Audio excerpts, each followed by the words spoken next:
میں اللہ کی قسم اٹھا کر کہہ رہا ہوں، ہمارے بارے میں امت کے بہت بڑے طبقے کو غلط فہمی ہے۔ وہ سمجھتے ہیں ان کا مضمون فلاں ہے، کوئی سمجھتا ہے مضمون حیات ممات ہے، کوئی کہتا ہے جی مردے سنتے ہیں کہ نہیں، کوئی سمجھتا ہے جی دیوبندی بریلوی ہے، کوئی سمجھتا ہے جی اہل حدیث غیر مقلد ہے، کوئی سمجھتا ہے جی سنی شیعہ ہے، کوئی اچھا اور یہ نہیں، کوئی سمجھتا ہے جی ان کا کام ہے ہر وقت حکومت اور فوج کی تعریفیں کرنا، کوئی کہتا ہے جی بہت گرم ہے۔ اس کی وجہ ان کی مثال سب کی ان 10 اندھوں کی طرح ہے کہ جنہوں نے پوچھا تھا ہاتھی کیا ہوتی ہے، ان کو ہاتھی دکھائی اور 10 اندھے اکٹھے ہو گئے، ہاتھی دکھاؤ بھائی، ایک نے آنکھیں بند کر کی تو ہاتھ سونڈ پہ مارا، ہاتھی ہے۔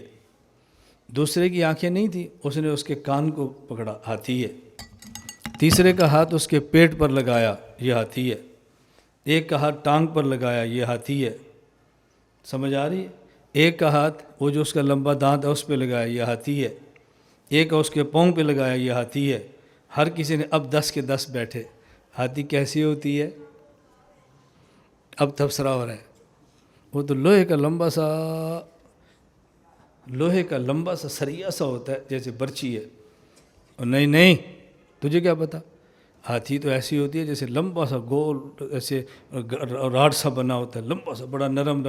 اس نے سونڈ کو دیکھا تھا، اے جھوٹ بولتا ہے، ہاتھی تو ایسے ڈرم ہوتا ہے، اس کا ہاتھ پیٹ پہ لگا تھا، بکواس کرتا ہے۔ ہاتھی تو ایسے ستون ہوتا ہے، اس کا ہاتھ اس کی ٹانگ پہ لگا تھا، وہ کہتا ہے بکواس کرتا ہے۔ اب ہر آدمی اپنے آپ کو ٹھیک کر رہا ہے، دوسرے کو بکواس کہہ رہا ہے، یہ بیچارے 10 کے 10 ٹھیک ہے۔ ہمارے بارے میں 10 کے 10 ٹھیک ہے۔ کسی نے ہمارا بیان سنا، ہم نے مماتیت کو للکار دیا، اس نے کہا ان کا تو کام ہی یہ ہے۔ کسی نے سنا، ہم نے اہل بدعت کو للکار دی، اس نے کہا جن کا تو کام یہ ہے۔ کسی نے دیکھا کہ چونکہ افواج پاکستان ہماری افواج ہے، میں ان کی تعریف کرتا تھا، کرتا ہوں، ہمارا ملک ہے، ہماری فوج ہے، انہوں نے کہا جی یہ تو فوج کا ٹاؤٹ ہے۔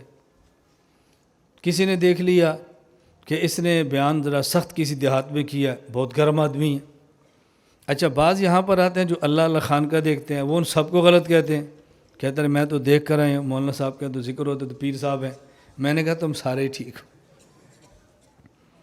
تم سارے ٹھیک ہو۔ میرے یہاں کچھ یہاں علماء کراچی کے تھے، تو میں نے کہا میری بات ایک یاد رکھ لیں، جو بیان ہم کرتے ہیں وہ مشکل ہے، جو آپ کرتے ہیں وہ آسان ہے۔ دیکھو یاد رکھنا، دیہات میں جا کر بدعات کا رد کرنا یہ مشکل ہے، جہاں قبروں کی پوجا ہوتی ہو شرک کا رد کرنا یہ مشکل ہے۔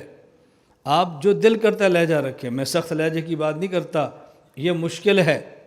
اور ڈیفنس جیسے اپر کلاس لوگوں میں بیٹھ کے میٹھی میٹھی باتیں کرنا بہت آسان ہے۔ میں نے کہا ہم نے مشکل کام سنبھالا ہے، تمہیں چاہیے تھا کہ ہمیں داد دیتے۔ ہاں کبھی اس سوسائٹی میں بیان کرانا تو پھر آپ کو اندازہ ہو جائے گا کہ مولانا صاحب بیان کیسا کرتے ہیں۔ ہمارے استاذ ہیں حضرت مولانا زید الراشد صاحب دامت برکاتہ، مجھے ایک بار فرمایا کہ ہمیں ایسے خطیب تیار کرنے چاہیے جو دیہات میں دیہات کا لہجہ، شہر میں شہر کا لہجہ، مدرسے میں مدرسے کا لہجہ، کالج میں کالج کا لہجہ، ٹی وی پر ٹی وی والا لہجہ، ایسے خطیب تیار کرنے چاہیے۔ میں نے کہا استاد جی میری رائے تھوڑی اس سے مختلف ہے۔ مجھے فرمایا وہ کیا؟ میں نے کہا جی میرا خیال ہے کہ ایسے خطیب ہیں، ان کو قبول کرنے کا ماحول بنانا چاہیے۔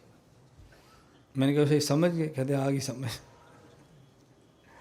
میں نے کہا دیکھو میں کہہ رہا ہوں آپ کے سامنے بیٹھا ہوں، آپ مجھے بلاؤ کہ مولانا صاحب دیہات میں جلسہ ہے، ہمیں بلاؤ شہر میں جلسہ ہے، ہمیں بلاؤ کالج میں بیان ہے، ہمیں بلاؤ ٹیلی ویژن پر بیان ہے، ہمیں بلاؤ سوشل میڈیا سے بات کرنی، بلاؤ۔ یہ نہ کوئی ایسے خطیب نہیں ہے، خطیب ہیں، ان کو قبول کرنے کا ماحول بنانا چاہیے۔ مجھے استاد جی فرمایا بالکل ٹھیک ہے، تو ہمارا عنوان ایک جزء ہے یا پورا دین ہے؟